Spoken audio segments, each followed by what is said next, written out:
Good morning. Good morning. Good. I'm always pleased to introduce the IONS speaker. It's a rich tradition that we've carried on at IONS and in this fellowship, and I think it just benefits both of us a lot. It certainly benefits me. Joan Fowler follows in a rich tradition of healers that come out of our near-death experiences, and that's very common for those of us who have a near-death experience to very much want to give back. Give back to individuals, give back to the community, give back to our family, give back to our mothers on a day like today. We've had her friend Ellen here, as she said, in October, and Ellen's a healer in this tradition. And then not too long ago in that tradition, we had Nigel, fantastic, Mumford. And I gather some of you are brilliant. Excuse me. I don't know my English that well. Brilliant. Yes, that's it. So that's a wonderful, wonderful tradition. And this fellowship has ordained pastors of healing. So you have a wonderful tradition of healing here. That's very, very rich and good. And so we follow in this tradition. So Joan Fowler is giving back full-time. She's now a full-time healer. That's all she does. And she started off in a family of achievers. Sounds like she was in the women's third class at the U.S. Military Academy at West Point. When I look at Joan, I was not in the military academy, I was in the military, and I had on numerous occasions I had to do a lot of push-ups and a lot of pull-ups and a lot of running. And it's the only time I ever asked God, why am I not about 105 pounds? It would make this so much easier, than my 200 and something life trudging along. So she was successful in her military career. She was successful in her career in business, and now she's giving back. She's a mother, and she's giving back in her healing modality, a oneness of all that we treasure in this fellowship as well. Joan Fowler.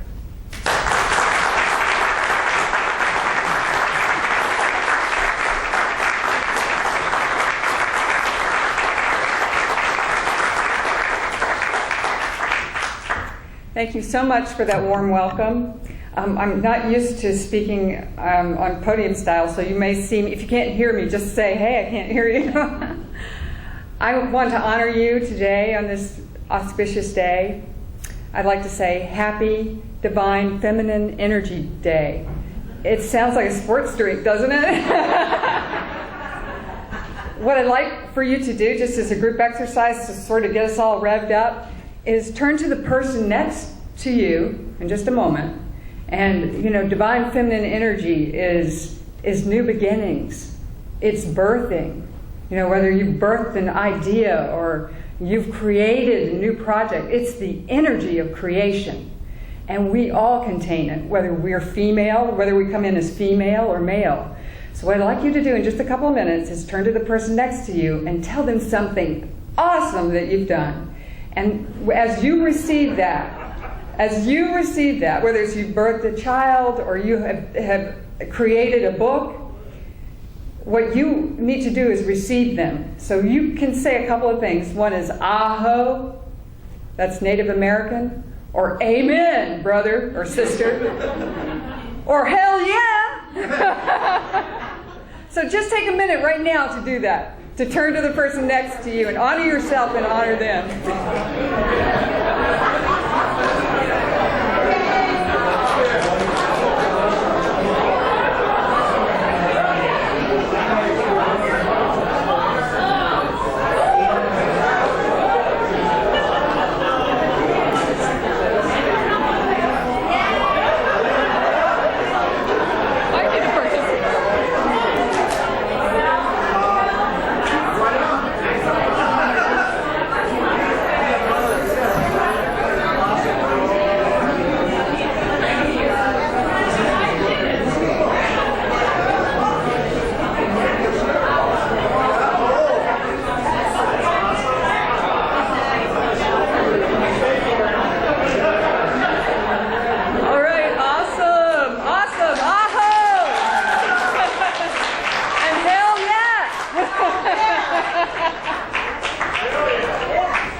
God and the divine come in all packages, really, and the mother comes in all packages within us.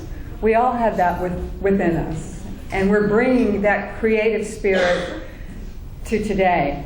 And what I'd like to share with you today is a near-death experience I had, and a little bit about my dance with the Divine Mother. Auspiciously, my mother's name is Mary, and my grandmother's name is Mary. So I have lots of Marys, and I live in Maryland, so I'm sort of, I'm married out. When I was about 7, my sister and I ran home to find my mom. I've never told this before, so I may get emotional. My sister and I ran home to find my mom gasping on the floor. She was 6 months pregnant, and she was unconscious.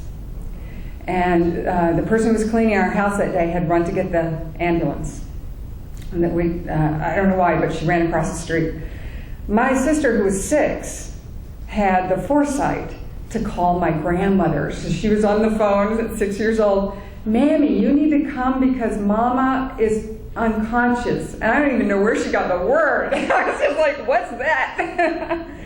But she got my grandmother to the hospital. Now, this was a Catholic hospital, and I don't know if you all know, but in a Catholic hospital at that time, in the early 60s, you had to decide whether to save the mom or the baby. And the Catholicism was to save the baby, and the mom would go, especially if it was touch and go like that. Fortunately, the doctor came out, and my grandmother arrived with my father at the very same time. She's about, I don't know, 4'8". She might have been 4'9" at one time. But the doctor's 6 foot, and she jumps up and grabs the guy by the collar and pulls him down to her level and says, "You get in there and save my daughter. She has 2 young ones she has to take care of." And I've never seen my grandmother. Thank God she was Episcopalian.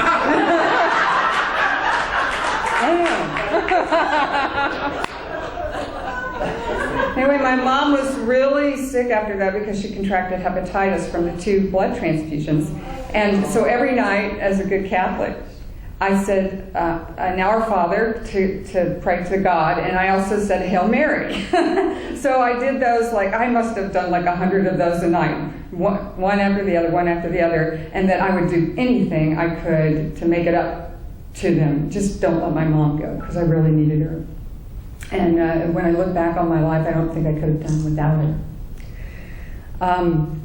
The next sort of juncture in my life was during the Stations of the Cross, which was not very soon after that. And so I was in Catholic school. They take all the grade down to sit and do the Stations of the Cross. I don't know if you know what the Stations of the Cross are, but they're about suffering. They're one right after the other, and there's lots of suffering. And you're supposed to focus on one for a long time, so you get the suffering sort of imprinted on you. And I was just like, I don't know about this. But when I said I don't know, boom, I was out of my body. I was looking down at my 2nd grade class, and I was sort of hovering there. I was like, wow. And then this guy over there, like a Jesus presence is right here. He said, "No, honey, that way." He sort of took me, was sort of loving, like someone had just taken me by the cheeks and said, "It wasn't that way. It's not about that. It's not about the suffering."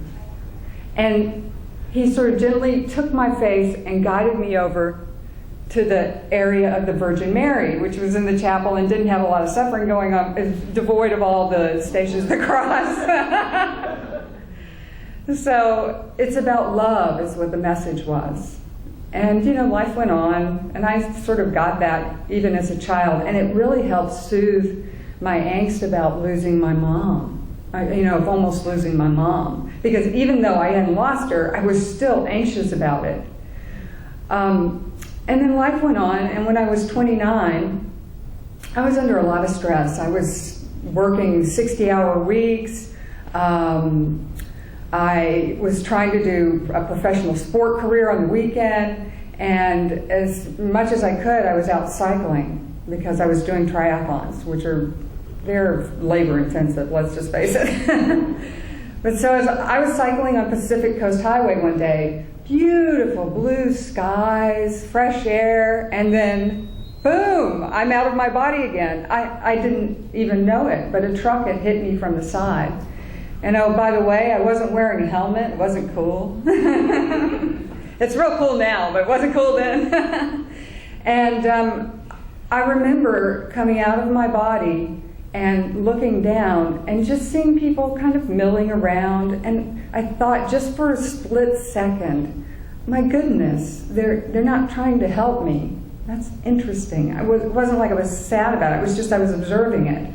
And then I was like, well, maybe they think they're going to get a lawsuit. Because I was in the LA area and that was kind of prevalent. So I felt this immense light. And it wasn't just light. It wasn't some light you could see. It was a palpable joy.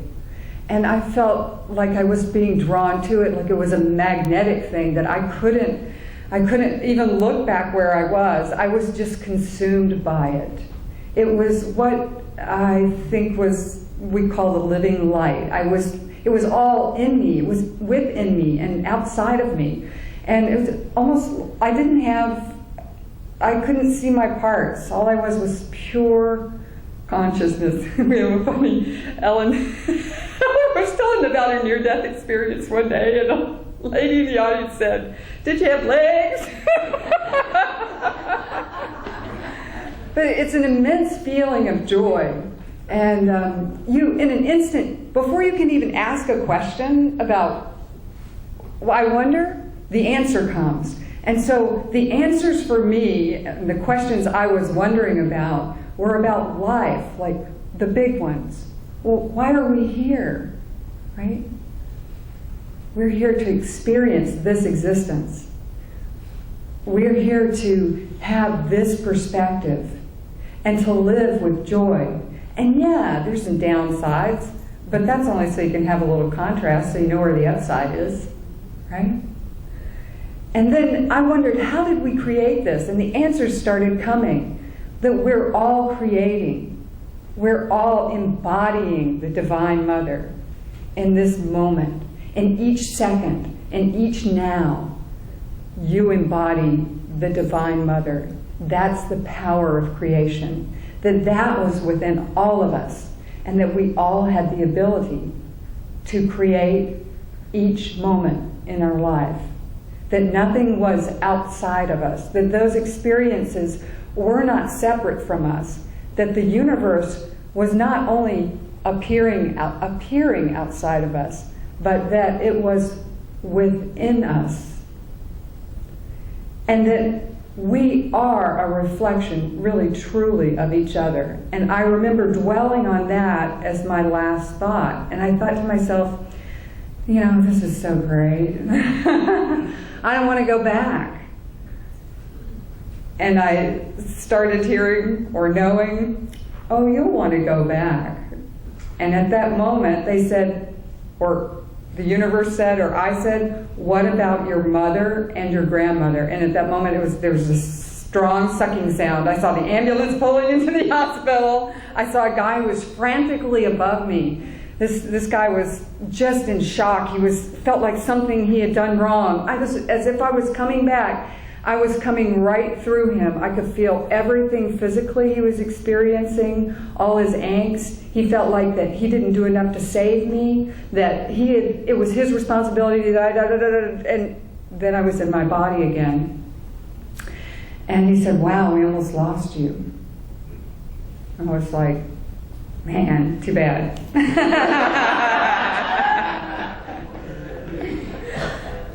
And so I had tried to assimilate. There's a lot of information, so like downloads of information that you're experiencing during this time of just total peace and openness. And just to make sure the door was shut and I was back in 3D, they wheeled me into the recovery room. They'd put me on a drip, so I was getting some really good drugs by then. And there was a woman in there who was screaming. And I was like, groggily looked over. I said, what's wrong with you? And she's like, ah! It's just that I have an ingrown toenail. I said, you should get better drugs.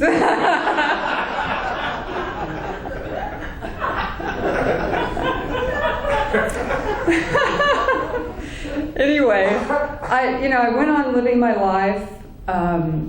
What happened to me was all the stress started to build up again. You get those patterns, you go through where you start realizing, and then I was starting to realize that this was sort of a pattern where I would get overworked. At that time, I wished for more connectedness, and it manifested that I was working for Verizon, and we were busy building the internet. And really, I was excited about it because it leveled the playing field.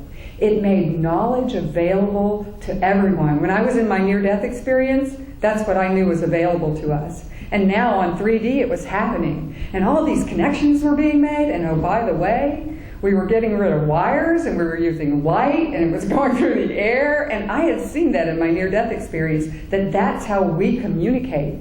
We are rockin' shockin' light beams. I like to say we're a badass quantum singularity.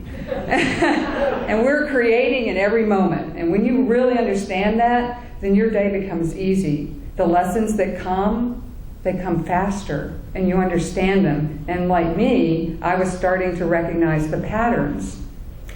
What happened to me was I was working, I'd say, over 60 hours, maybe 70 hours a week, on call all the time. And a good friend of mine, a partner at the time, had left a book called Eric Pearl, The Reconnect of Healing, Heal Others, Heal Yourself. And I thought, ooh, that's kind of interesting, but I don't read books like that. Is there a technical manual laying around? Because I was down on engineering and logic, and I was really in that. And then I could feel the book was vibrating, and I picked it up, and it shocked me, and I threw it down again. So I ran in and grabbed a wooden spoon out of the utensil drawer, and my good engineering self, I took the metal hook off of it, and now I'm trying to get through the book to find the electrical device. Right? There wasn't anything in there. But that book hit on a lot of points. I actually read it in secret, and I was cloistered. It's probably some nun past life. But I actually put a sign on my door that said, network problem in process. Who knew it was mine, right?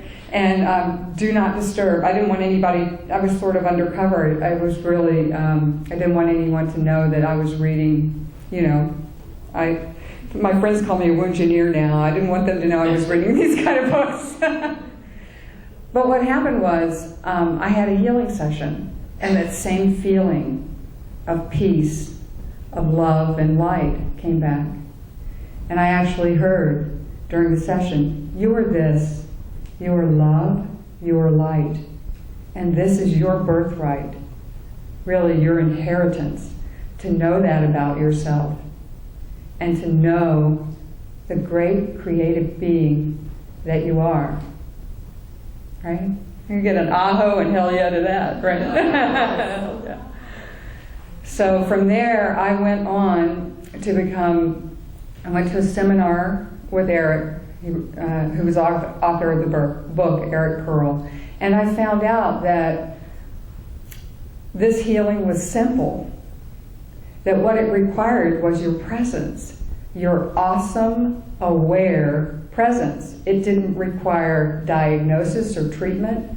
It required what you're made of, what you are, to be in that room with that client.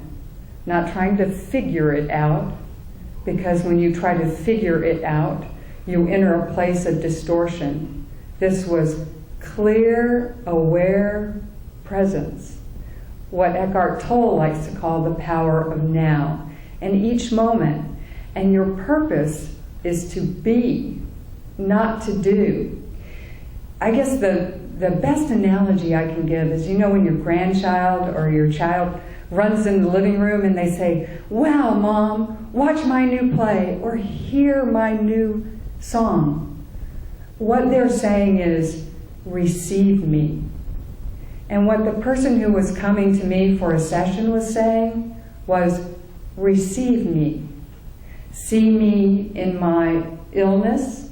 I can do it. I can overcome it.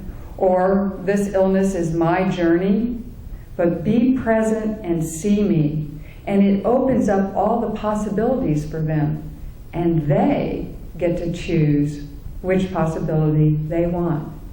And that leaves them and you in your power. Because you can't fix the problem if you're immersed in the problem, right? I forget how Einstein said it. You can't fix it if you're immersed in it. So we like to say there are three individuals in the healing room: the client, the practitioner, and the divine. And I can guarantee you there's only one that knows what needs to happen, right? So your responsibility, just like the exercise that we did, was to be present and to witness the magnificence of the creation and the Divine Mother in each of us. Thank you so much.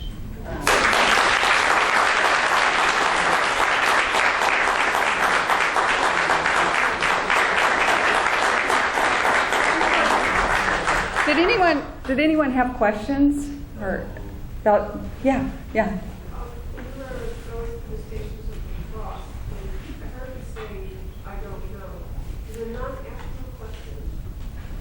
No. I don't know, and then you left your body. And then I left my body. I was just wondering. I didn't think that suffering was a part of what we were living, and say, I wonder. I don't know. And I think what happened was my higher self.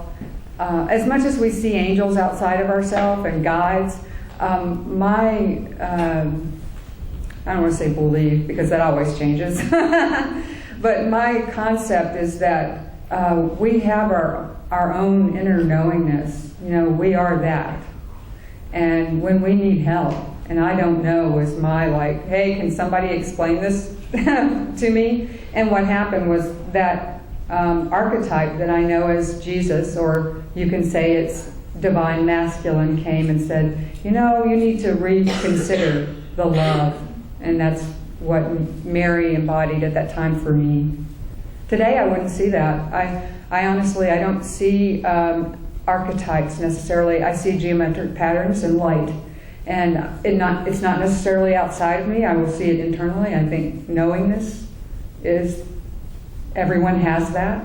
And although some people will see it outside of them, it's a projection from inside. Because like my 7-year-old nephew told me, and he's autistic, none of this is real, really. I was like, whoa, from the mouths of babes. And then he paused, there was about 5 minutes, and he said, all of this is false. Pause. I'm like, whoa. None of it is true. For a 7-year-old to really be able to articulate, you wonder if that's not your higher aspect in this projection telling you, hey, look, it's really real. It's coming through. The children are going to lead us because they have no filter. The animals are there to help us out too. I've seen so many healings with animals where they don't have to believe or have faith or anything, and boom, their retina's reattached or their leg straightens out or whatever it is.